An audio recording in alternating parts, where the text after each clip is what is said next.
Halo lagi, masih dengan saya Dian Sarwono yang akan membahas tentang bagaimana membangun komunikasi efektif dalam bekerja.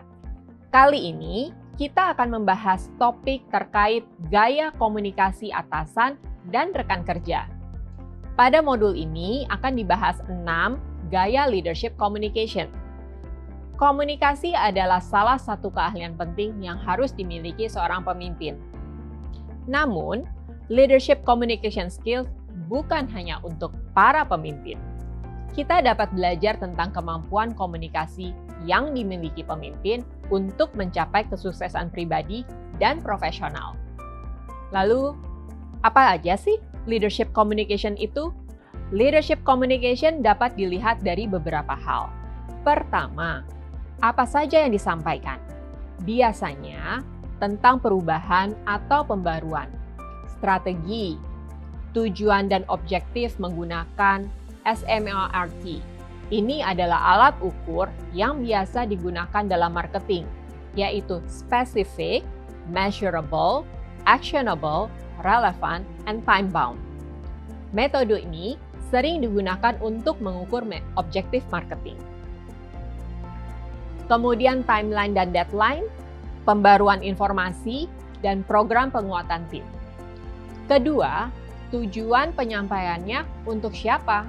Misalnya, jika internal, untuk pemimpin, rekan kerja, atau anggota tim. Sedangkan untuk eksternal, biasanya bisa untuk pelanggan, supplier, atau vendor. Ketiga, cara penyampaian.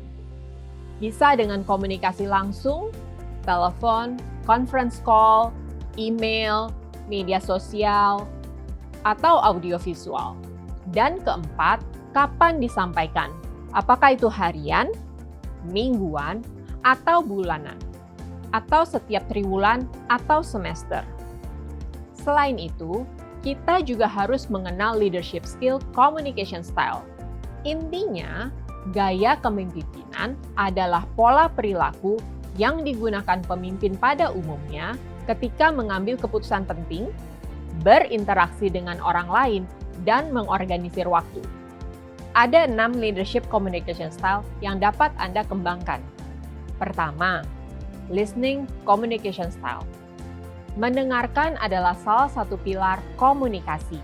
Pemimpin yang sudah terbiasa mendengarkan secara aktif umumnya akan dapat mengambil keputusan dengan cepat dan efisien. Kedua, coaching communication style. Coaching juga berhubungan dengan mengajarkan atau memandu atau memberi nasihat. Dengan coaching, karyawan dapat dibantu mengembangkan berbagai keterampilan. Karena itu, dengan coaching, pemimpin dapat memberikan framework namun tetap membebaskan karyawan untuk memilih jalur sendiri. Ketiga, teaching communication style.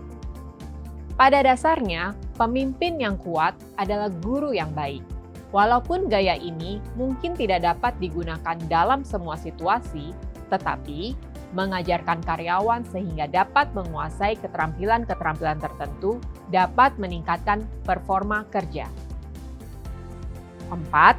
Directing communication style. Dengan gaya ini, pemimpin dapat menentukan langkah apa yang harus diambil karyawan untuk dapat menyelesaikan proyek.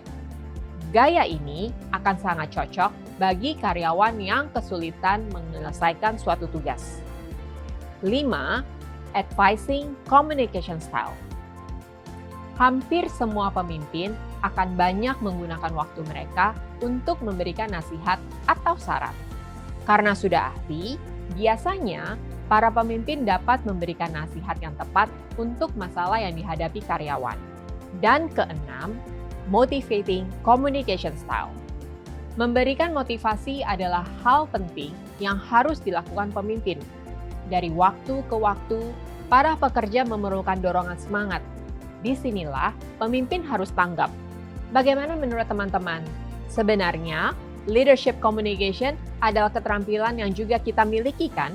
Teman-teman dapat mempelajari listening skills, coaching, teaching, directing, advising, dan motivating skill yang telah dijelaskan di atas. Dan Dapat juga mengaplikasikannya kepada sesama rekan kerja. Sampai jumpa di modul selanjutnya. Bye!